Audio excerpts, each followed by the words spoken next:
कालसुद्धा आशिष शेलार खरं म्हणजे ते आता मंत्री झालेत, पण त्यांचं भान हे पूर्णपणे सुटलेलं आहे. त्यांनी काल एक असं विधान केलं की पेहलगाममध्ये काय धर्म विचारून गोळ्या मारल्या आणि इथे भाषा विचारून मारलं जाते.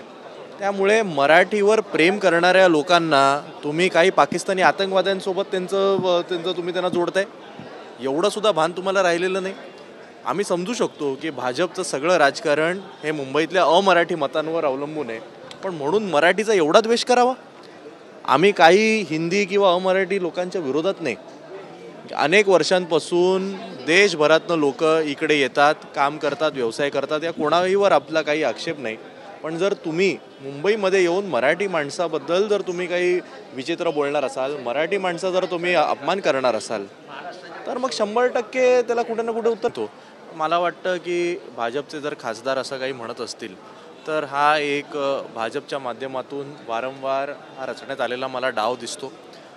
मुद्दामून एखाद्या गुजराती माणसाला भडकवायचं, मराठी माणसाला कुठेतरी डिवचण्याचा प्रयत्न करायचा, मग उत्तर भारतीयांनी डिवचण्याचा प्रयत्न करायचा, मग कदाचित अन्य कुठल्या तरी अमराठी व्यक्तीला एखाद्या प्याद्याला पुढे करायचा, जेणेकरून जर मराठी माणूस उद्या डिवचला आणि त्यांनी उद्या हात उगारला आणि मग त्यानंतर बघा हे आता मराठी माणसं सगळ्यांनाच मारतात, हा एक नॅरेटिव्ह पसरवण्याचा केविलवाणा प्रयत्न हा भाजपच्या माध्यमातून सुरू